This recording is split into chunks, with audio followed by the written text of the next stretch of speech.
Hi, welcome everybody. Welcome to the Marine Systems panel session on the Open Day today. My name is Jennifer and I work here in the Future Students team at Southern Cross University. Firstly, I'd like to acknowledge that we are on the lands of the Gumbaynggirr Nation today, and I pay my respects to elders past, present and emerging. So we're here today to share some insights into studying at Southern Cross University. We have a 25-minute panel with 5 to 10 minutes at the end for you to ask any questions. Today I'm joined by a fantastic panel. I have Senior Lecturer Dr. Anna Scott and Luke Austin, who's a current student. Hi guys, could I just please get you to start by just telling us a little bit about yourself and your connection to Southern Cross University? Sure, I'll go first if you, yeah. So I've been working for Southern Cross for about 15 years now. I work at the National Marine Science Centre, which is about 15 minutes north of here and is a world-class teaching and research marine facility. I am lucky enough to teach a first-year unit and a third-year marine specialised unit into our program. And when I'm not teaching, my research focuses on anemones and anemone fish, so Nemo and Nemo's Home. Yeah, thanks for having me here today. So this is my third year of the Bachelor of Science, and I'm doing environmental and marine systems. So I was lucky enough to grow up on the Coffs Coast. We have the Solitary Islands Marine Park just off the coast here. I was pretty at home, and the university worked really closely with my school, especially through sort of year 10 and 11 there. I had the opportunity to go out and visit the National Marine Science Centre, which I know some of you have started to talk about. And I just sort of fell in love with the place. Really could see myself going on to study there after school. And that sort of, feeling at home sort of led me to sort of think, after school, this is probably a career option for me. I can go on and I can study, and then I can sort of follow my interest there. And one of those interests at the moment is seaweed aquaculture. That's great, thank you. Anna, could I just start by asking where you can study it? I mean, you've already touched on it, but just Sure. Well, where you can study marine study system. at the National Marine Science Centre. You can complete your whole degree there, but there's other options as well. So we have a campus in Lismore, and you can complete lots of your units there. You do need to come to the NMSC at particular times throughout your degree to get some of those specialised marine skills, or the other way you can do it is online with time at the NMSC also. And could you just tell us a little bit more about the Marine Science Centre? Yeah, I suppose it's a place we're pretty proud of. I've been based there for about 10 years now, and I love it because we're 150 metres away from the beach, and we're on the doorstep of a marine park that has islands dotted within it, and we use our beaches, our estuaries, our reefs as part of our teaching and research programs. We've also got a whole heap of world-class researchers based there that do all sorts of different projects. So being able to share the hallway with those people and the students that are working there on the project is an absolute privilege. And we've got world-class facilities. So any place that you can turn on a freshwater tap at the Marine Science Centre, you can turn on a saltwater tap too. We've got big outdoor aquaria, we've got indoor aquaria. We can manipulate temperature, we can manipulate pH, so we can do climate change experiments, which are really, really important at the moment. So it's one of those places we kind of really love studying and showing our students through when they're doing their degree. It sounds amazing. Thank you. And what kind of subjects can you study during your degree? Oh, I suppose the degree is quite flexible. So we start off with some basic science skills to get everybody up to a certain standard, and then we specialise more and more as you go through the degree. Because there is flexibility, you can kind of each student will choose their own pathway to a degree, but there's things like coral reefs, you can learn about marine megafauna, aquaculture, climate change, you can learn to fly a drone. So there's a whole range of different subjects, and students will pick and choose different subjects to suit their needs. That's great. And as this course requires a lot of practical and field-based learning activities, what type of fieldwork can you expect to get involved in? That's one of the things that attracts lots of our students, and it's also really good for employability, is that you actually not only have the knowledge, but you know how to apply that knowledge. So field stuff, I mean, you can go and watch whales and document the southern migration or the northern migration of those whales as they swim along our coastlines. We run experiments in our labs, so we might do a climate change experiment using changing the pH and temperature that I mentioned before. So we can have a look at how corals bleach, how they respond to high temperatures. So you're seeing firsthand what can actually occur in our environments. You learn how to spawn fish and you can grow their larvae, which is really important for aquaculture. Or you might work with seaweeds and understand why why sea urchins eat different species, which is really important. As our climates change, our sea urchins are moving further and further south and they're having big impacts on our kelp communities, for example. So that sounds great. And what skills do you think you need to be successful in the industry once you graduate? I suppose there's a range of skills and there's a range of different career paths that people take. So the first one would be definitely that you need a bachelor degree to go into this kind of field. And through doing that bachelor degree, you get specific skills, whether that's in writing, research, etc. But the other thing is it's not just all about academia, it's also about those practical skills, either ones that we're teaching you guys or ones that you go and learn yourself. So you might need a boat licence or a scuba diving licence. And throughout your degrees, I would really encourage anybody to get involved in volunteer work as well, because one of the big things about succeeding in marine science is having really good networks and showing people who you are and meeting those different people. That's good advice. And so what careers do people tend to do once they've graduated? This is always one of the hardest questions I think we get asked in these sorts of panels. And the reason is there is no marine science job. Our career, where our graduates end up, is really diverse. And I think that's one of the things that I love watching, is seeing where our students end up. Generally, people kind of tailor their degrees and then what they do afterwards to their area. Marine scientists are generally pretty passionate people and they have something that drives them. So our students might end up working in Commonwealth government, state government, local government. So you might end up helping with threatened species management, marine park management, fisheries management.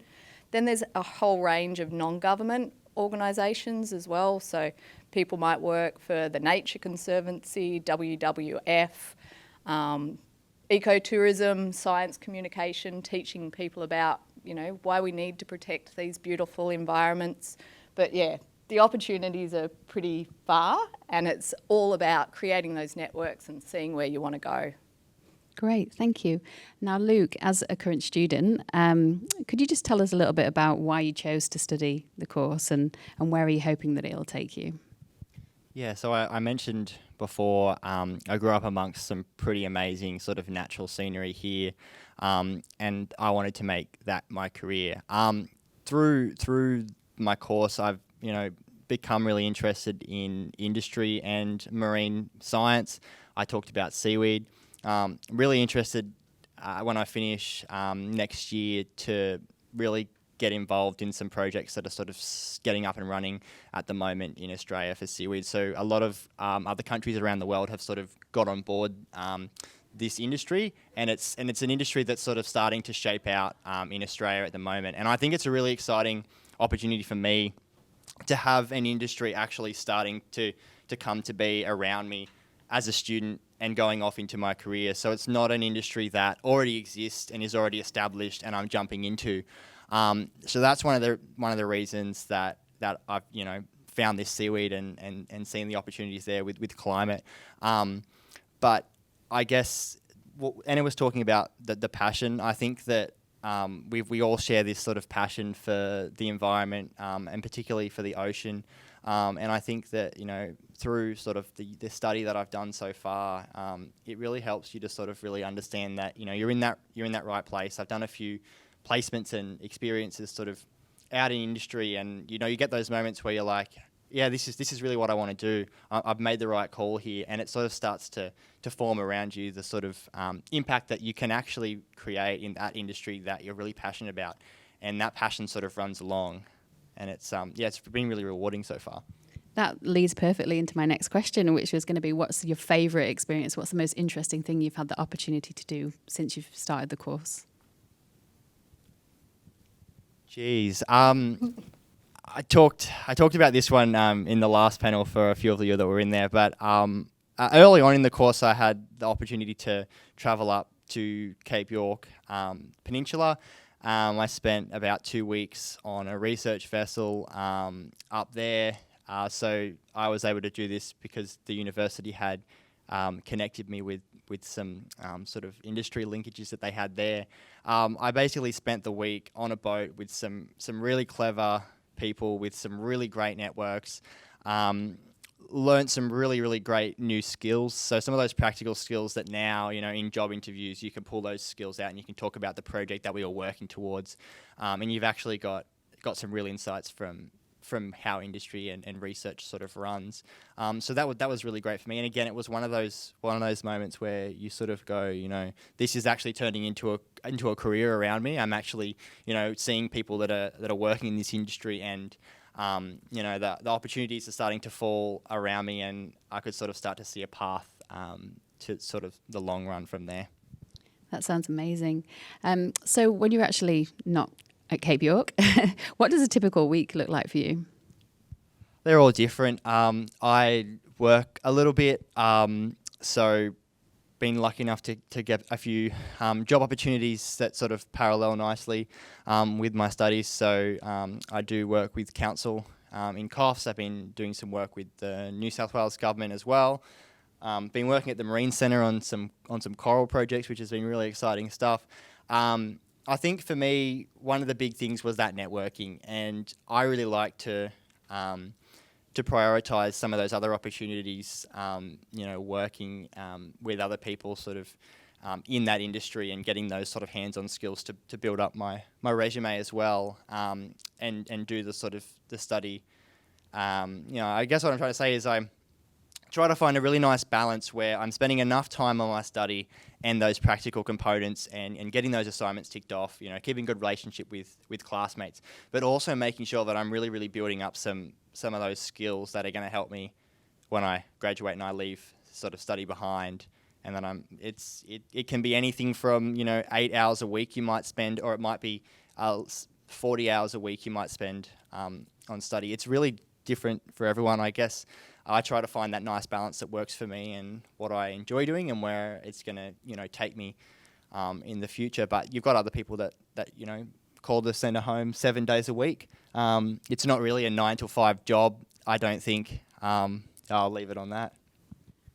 Thank you. And just finally, what advice would you give to anyone who's just starting out to take this path?